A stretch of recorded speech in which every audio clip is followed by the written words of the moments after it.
हाँ देखिए बच्चों, कल हमने आपको समरूपता के बारे में बताया था कि कौन सी आकृतियाँ समरूप होती हैं और कौन सी आकृतियाँ सर्वांगसम होती हैं।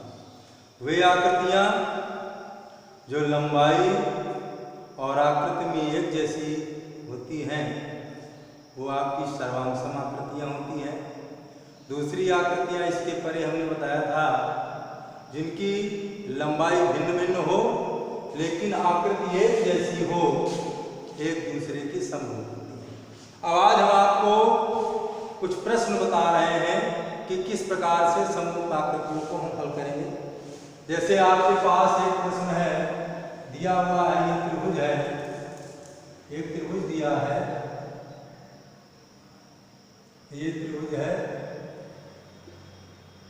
ये त्रिभुज है, आपके पास ए बी सी, ये है ए, ये है बी, ये सी। इसके बी सी के समानांतर कोई रेखा खींची गई है, इसका नाम है डी रेखा, डी ई। बी सी समानांतर डी खींची गई है और इसमें दिया हुआ है, ये दी है 1.5 सेंटीमीटर, ये दी है 3 सेंटीमीटर और पहली भुजा इधर दी है इसी 1 सेंटीमीटर। तो हमसे कह रहा है इसी का मान ज्ञात करो, ये कितनी होगी। तो हम जानते हैं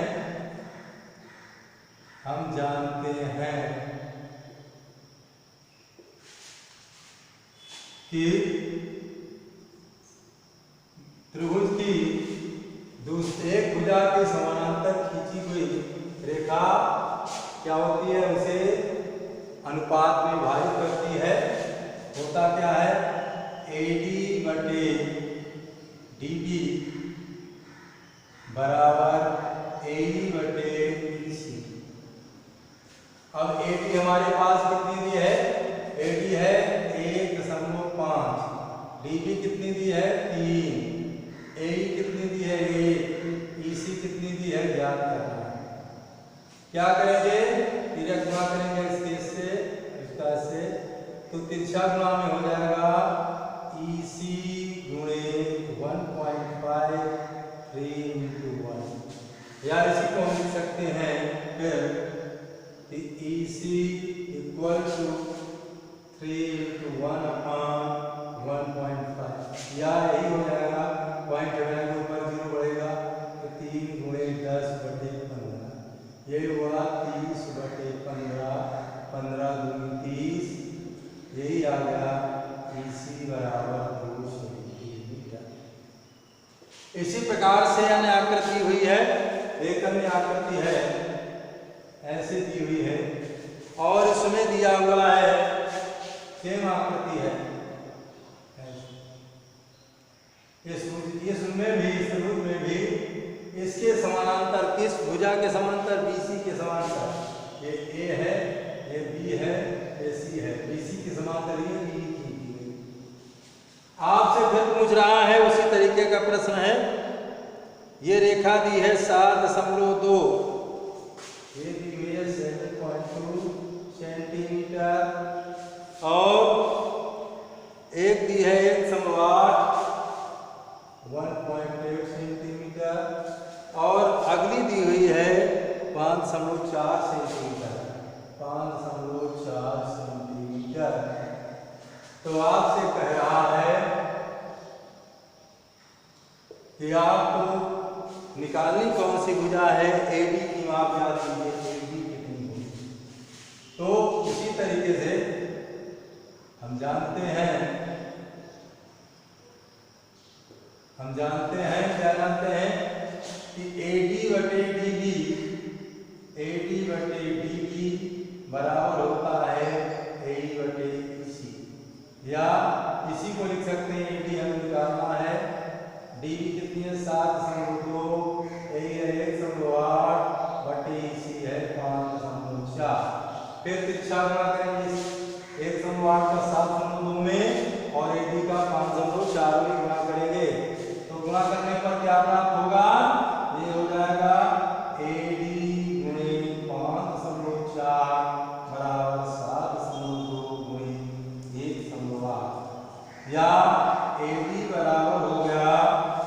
60.2 गुणे 1.8 बटे 5.4 ये हुआ 72 गुणे 1, इसको 7.2 कर दें, यहाँ करते हैं 18 बटे 1 अंक दशमलव सामने कर दिया, 54 और ये हो गया 7.2 बटे 3, 3 का भाग 3 6, 3 चौको 12, 2.4 सेंटीमीटर।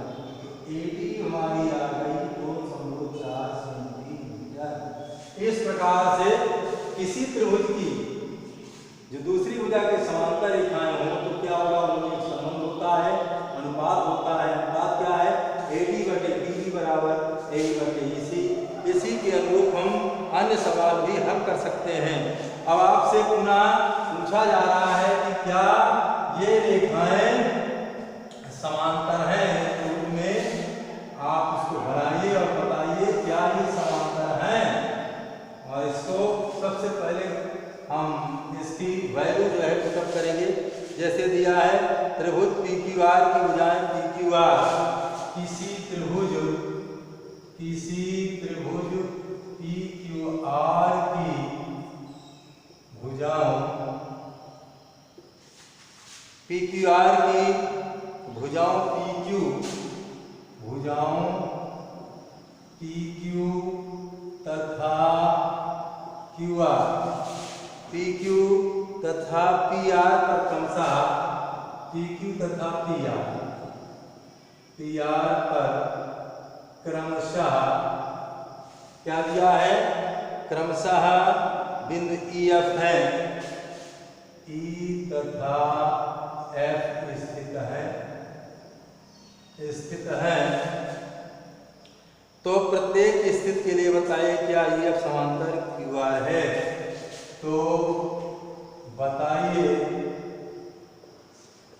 क्या EF समांतर QR, क्या EF समांतर QR है, क्या EF समांतर QR है।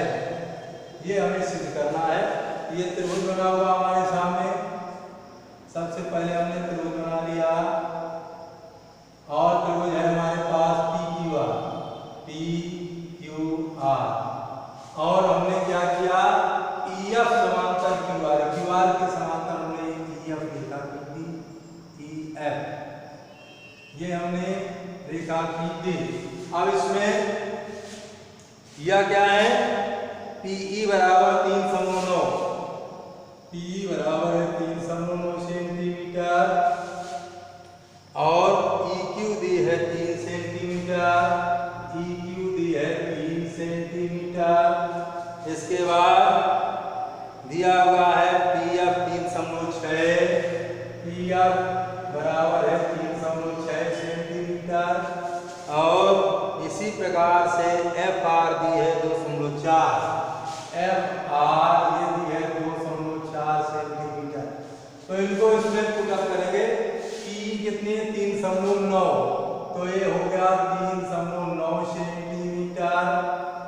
इसके बाद EQ है 3 सेंटीमीटर, EQ है 3 सेंटीमीटर और इसके बाद फिर दिया हुआ है PF 3.6, ये हमारा 3.6 सेंटीमीटर और FR है 2.4 सेंटीमीटर। अब हमारे पास तरीका क्या है, वही है PE बटे EQ।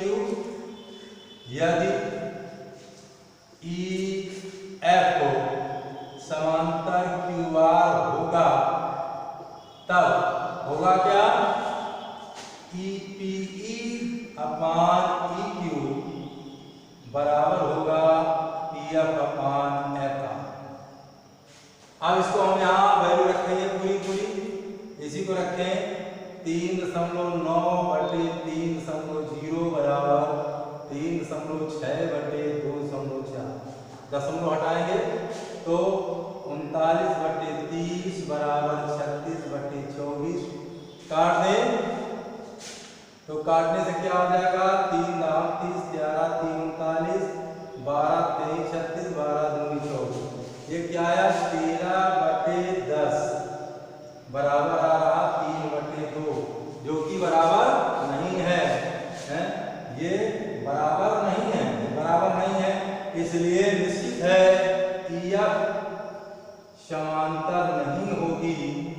ये समांतर नहीं होगी, काहे के क्यू आर, ये दोनों भी समांतर नहीं होंगी। कहने का मतलब एफ रेखा क्यू आर के समांतर नहीं होगी, समांतर नहीं होगी। ये तभी संभव है जब इनके मध्य जो अनुपात है वो समान हो। अगर अनुपात समान नहीं है तो ये दोनों रेखाएं एक दूसरे के समांतर नहीं हो सकती। इसी प्रकार से अन्य उदाहरण हम ले लेते हैं। अब इसको देखो,